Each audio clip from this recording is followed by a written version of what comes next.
my brother Jeff comes running downstairs and says, "Bro, we need to get out of here. Let's go get a big gulp at 7-Eleven." And I was just sitting there in the air conditioned basement, cooling off, and I was like, "I don't know, bro. It's I don't want to leave. It's such a hot day. It's one of those hot, sweaty, humid days where everything outside is so sticky and feels like it's melting, like a marshmallow during a campfire." And he's like, "Come on, bro, we gotta go. Let's get out of here." So reluctantly, I'm like, "Okay, let's go." And so we jump into he had this beige Ford F-150 in Saskatoon, Saskatchewan. And remember jumping into his passenger side and driving down the roads in Saskatoon. And we end up turning left on 20th Street. And if you don't know Saskatoon, now you're heading kind of in the hood area. And we drive down the alphabets and, Avenue C, Avenue D, Avenue E. And we finally get to Avenue T South. And we turn by this apartment building. It's like time started to slow down. This girl walks out of the building and her hair is like blowing in the wind, wavy. And I know who this is. I've met her before. And so I grabbed my cell phone, and it's one of those flip phones with T9. I don't know if you guys remember T9, where you press the buttons, and a couple times to get the A, a couple times to get the, all the different letters. And what happens is, I get a hold of a friend who knows her number, and I ended up getting her number kind of stalker style. And I was like, "Hey, how's it going? I got your number from a friend, our mutual friend." And I ended up messaging her and saying, like, if you're free, maybe we could hang out. And, she couldn't hang out with me that day and the next day and this day. So I was like, "Oh, man, maybe I should give up." But I just kept trying. And then finally she's like, "All right, we'll hang out." And we ended up hitting it off. We hit it off really good. And she ended up becoming my wife years later. But we fell in love quick, and we got pregnant quick as well, with our son Leland. And we found ourselves living in that same apartment, Avenue T South in Saskatoon, kind of tough neighborhood. And at this point in my life, I'm really struggling as a man. And I remember when I was young, I always had this dream to be a good dad, to be a good father. And when I had kids, I didn't want them to grow up the way I did. Seen a lot of parties growing up with my parent, with my mom, strangers in our house, loud music, hardly any food in the fridge, things like that. And I really wanted to give my family, when I had a family, a really good life. And I decided, probably the worst decision if this was the goal, I decided to not go to college or university to get a degree. And the only thing I really loved was powwow, but I needed to make money. So I got a job at the mall selling electronics at a Radio Shack. In Canada, we called it The Source. I was selling cell phones, electronics, and that was my day job. And so every morning I would take the bus and I'd transit it all the way across town, and I'd work my job. And we had a routine going. It was, work the job, try and pay this rent, and try get some food in the fridge, and the rest, me and my wife would just go and somehow make it to the casino every night to go and gamble and drink. And I just realized, man, I'm repeating my life, when I was a kid. Now my kid is living like this. And the breaking point came when my wife was washing dishes, I remember, one evening, and she asked me to go get diapers for Leland. Baby Leland, he needed diapers. And so I jump into my 1996 red Dodge Neon, and I drive across the road to my bank, and I put my bank card in, and I checked my ATM, and I realized I have 19 cents left in my bank. And I'm like embarrassed. I'm like, man, I can't even afford diapers. What's wrong here? And so I call up my friend and I borrow some money. I remember going to get the money, and and I went to Shoppers Drug Mart, a little drugstore. I grabbed diapers, a little bit of food, and I go back to that building, but I don't go in yet. I just park, and I'm like, man, like, what is going on here? Why is my life why am I struggling like this? I'm young, I'm healthy, I feel like somewhat educated and that I know how to navigate the world. I'm this young 20-year-old, thinking I know it all. But and I was like looking around me and realized, there's people around the city here that are successful. They live in nice homes, they drive nice cars, and they're able to provide for their family. What are they doing different that I'm not doing besides having a degree, in education? But I thought, there's got to be an answer out there. And so I go inside the house and I look at my wife and I said, babe, we're not going to live here anymore. And we're going to find something different. And our life's going to totally change. And she looked at me, and just the look in her eyes was pure confidence in me as a man. And she said, okay. And that's all I needed to hear. But at the time, I'm thinking like, well, what could I do? What could I do? What options are there? I didn't have connection to elders, and I didn't have mentors. I didn't have like rich families that I could just call and get a loan for anything.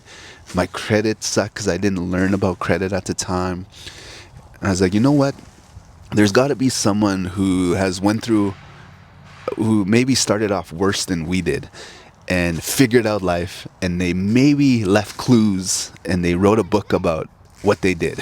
So that was my idea. I was like, maybe we could go find a book and I could get some knowledge, because I still felt like I needed to educate myself no matter what. And so the next day, we jump into this red Dodge Neon, 96, and I drive down 8th Street to Circle Drive, and there's this bookstore that I absolutely love called McNally Robinson in Saskatoon on 8th Street and Circle Drive. And we go in there, and can't afford the books at the time, but they had these little sofas there where you could just pick a book and read there to see if you like the book. Well, I grabbed a bunch of books and I started reading some things. Nothing really stood out until this one book really caught my eye. And it was this book called Think and Grow Rich by Napoleon Hill. And the funny part is it really had nothing to do with money, but mainly more about how the mind works and how this energy works. And this was my starting point in really learning the law of attraction and visioning and getting real clear about what it is that you want in life. And so I got home to my wife, and we started talking about this book and what we were learning, and I got this other book called Awaken the Giant Within by Tony Robbins, and it just led me down this rabbit hole where I started reading these books, and I started this journey of personal development. And we started thinking about ideas, what could we do, and we decided, maybe if we start a smoothie concession on the Powwow Trail, man, that'd be amazing. There's nothing to eat that's healthy. If you go to Canada Powwows, you see a lot of poutines and a lot of burgers and greasy foods. There wasn't any healthy option, so I was like, maybe we could bring a healthy option to the Powwow Trail. And so I had to do some recon. I had to figure out, well, what's involved with starting a smoothie business. So I remember going to some smoothie stores, Booster Juice, Orange Julius, and looking over like their counter and seeing, okay, what do they have? They have a freezer, they have a fridge. Oh, they have this blender called a Vitamix. And I remember going home and I got my computer and I'm Googling everything that I found at the smoothie store. I made a whole list of the things that we need. And it just so happened that everything added up to about $7,000 to get an MVP, a minimal viable product. Like that. This is the minimum we would need to start this business. And I was like, man, at that time in my life, 7,000 was like $1 million. There's no way I could get this. There's no one I could borrow money from. I'm making like $8 an hour at the mall. I'm barely getting by with the bills that I have to pay. How the heck am I going to do this? And so the book, Think and Grow Rich, was like, write everything down in really good detail, as crystal clear as you could. So when you read it, you could see it in your mind. And so I did that, I wrote it all down, and I started visualizing this smoothie store, and I seen a lineup of customers, and I was like, I kept reading this vision every single day, and I was like, this is gonna happen. It felt so real to me that I just knew it was gonna happen. Then I get a phone call from the late Tyrone Tatusis, and he calls me and says, "Hey, brother, how's it going? I'm looking for a fancy dancer. We have this gig in Nunavut, really far away. We'll fly you there. You will get your hotel rooms. Your food will be covered, and at the end of it, we'll pay you $2,500. I said, "Say less. Sign me up. Let's go." And so I booked that gig. It was going to happen within the 2 weeks. And then when I go to work, I jump in a transit bus, travel to the other side of town. My boss, Andrew Knutson, says, hey, bro, you're one of the best salespeople here. I just want to let you know that we're having a contest. Whoever could sell the most amount of cell phones within the next 2 weeks is going to get a $2,000 bonus. And I'm like, man, this is mine, guaranteed. This is mine. I got this. Within 2 weeks, I'm gonna sell the most amount of cell phones. I get home and I'm scrolling Facebook, like how we do, and there's this poster that came out at Yorkton Powwow that they were gonna have a $10,000 winner for first place for a team dance. You need 4 people on your team. And something in my heart of heart just knew I'm gonna win this. And that was going to happen the weekend then coming up. And so I go to work and I'm killing it, man. I'm selling cell phones like crazy. I had a knack for selling cell phones, and I just knew what I was doing. So the first week went by, was good. Lead up, I go to Yorkton Powwow. I find a crew that I could do a team dance with. We hash it out. We practice. We drill it. That weekend, we end up winning that team dance, $10,000. The other week goes by, I sell the most amount of cell phones, I get the $2,000 bonus, I fly to Nunavut, I do my gig, I get $2,500. That's $2,500 from the gig, $2,500 from my cut from the team dance, a $2,000 bonus within 2 weeks of writing this down. At $7,000, enough to start this business. Now, here's the weird thing. Everyone, we have fears in life. Fear of failure, fear of getting hurt, fear of so many things. But I had this weird fear. I had a fear of success. That, man, right now I have friends, I'm living in the hood, we're all struggling. And what if I go and I become successful? What are they gonna think of me? I had this weird feeling that they're gonna treat me differently. They're gonna look at me differently. And I kept reading personal development, and I learned that money is just a magnifier of who you are. And so if you're an asshole, a jerk, and you get more money, you just got an amplifier to be a bigger jerk, a bigger asshole. But if you're already kind, if you're already generous, if you're already loving, and you get more money, you become more generous, more loving, more caring, because you just have an opportunity to give more now and to help more. And I had to really, realize that. And so I said, you know what? Because I hit this crossroads. I was like, maybe instead of spending this money on this business idea, like, who do I think I am? Had this imposter syndrome. I was like, I could just finally take my wife out to a nice dinner, a vacation, nice hotel, buy her clothes, buy my baby son. But I was like, I can't, I have this promise to myself to be a good dad, a provider, someone who can take care of our family. I need to get us in a safer environment. We couldn't even take family walks where we are because of all the danger and the crime in our area. And so I said, the hell with it, let's do this. And so I go and buy the blenders, I ordered them, the freezers, the fridge, the tent that we're going to set up our business in, and I just had enough to buy inventory, rent a trailer, and do all that stuff. And I went for it. And the weekend coming up for our first powwow was Powmaker, Saskatchewan. And I remember setting up, and I was so excited, but I realized I had no clue on how to make a smoothie. I was like, how the hell do I make a smoothie? And we were laughing. I had a friend that, jumped in with me to help. And that whole night, the Thursday before the POW, we stayed up till 3 in the morning, blending things together, trying to figure out how to make a smoothie. I didn't have no clue. But we came up with two very easy options, a double berry smoothie and a strawberry banana. And so we set up the next day, and the worst of the worst, Murphy's Law came in.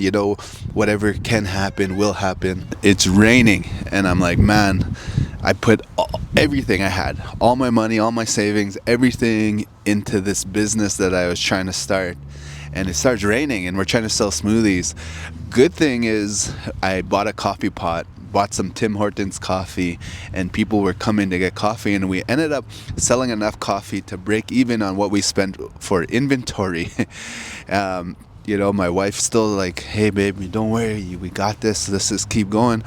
And so we set up at the next powwow, and what's really cool is like I'd spent about $1,500 on inventory. We made $1,600 back, and so I made $100 on my second powwow, and then made $300 the next powwow, then $500, then $1,000. We're starting to get a name. People are starting to come to us for smoothies. Started making about $3,000 to $5,000 every single weekend. It totally put me on a whole different type of income level, and it kind of screwed with my head because I was making $8 an hour selling cell phones plus commissions if I sold a cell phone. All of a sudden, this business I created was making $250 an hour. It just messed with my head, and I was like, wow, there's something about business and entrepreneurship and solving a problem and giving a service. And I was like, man, this is amazing. At the end of the year, we saved up a lot of money that we were able to move out of this bad neighborhood we were living at. And I remember driving in a vehicle, and the radio was playing, and on the radio it's like, all right, we're going to tell you the safest places to live in Canada. Number 1 was really far out east. We live in Western Canada.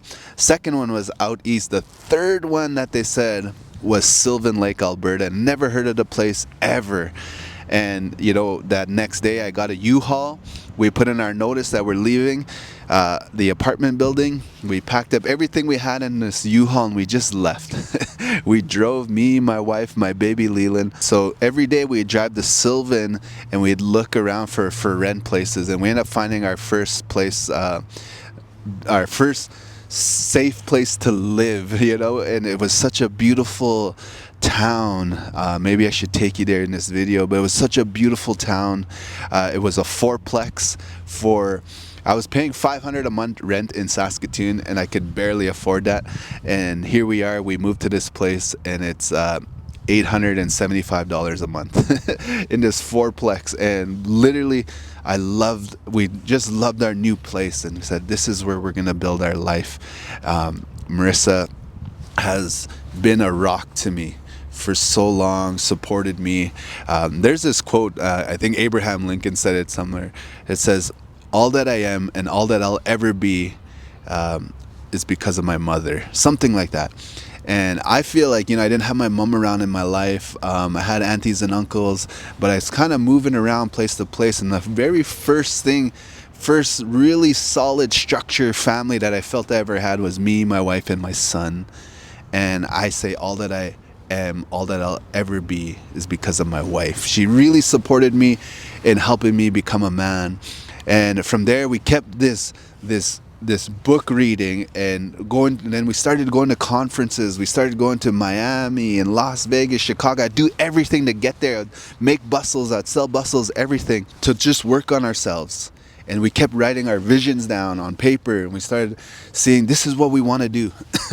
And we created our company, Powwow Times.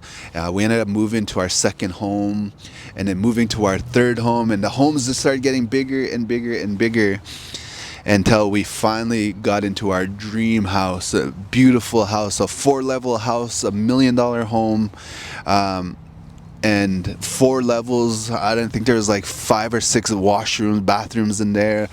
You're surrounded by trees and forests. It was such a beautiful place. It was our dream place. And then we realized that, man, we never see our kids. By this time, our family grew. We have 5 children now, so it went from baby Leland to 5 kids, and because our house was so big, our kids were everywhere else, and we never see them until supper time.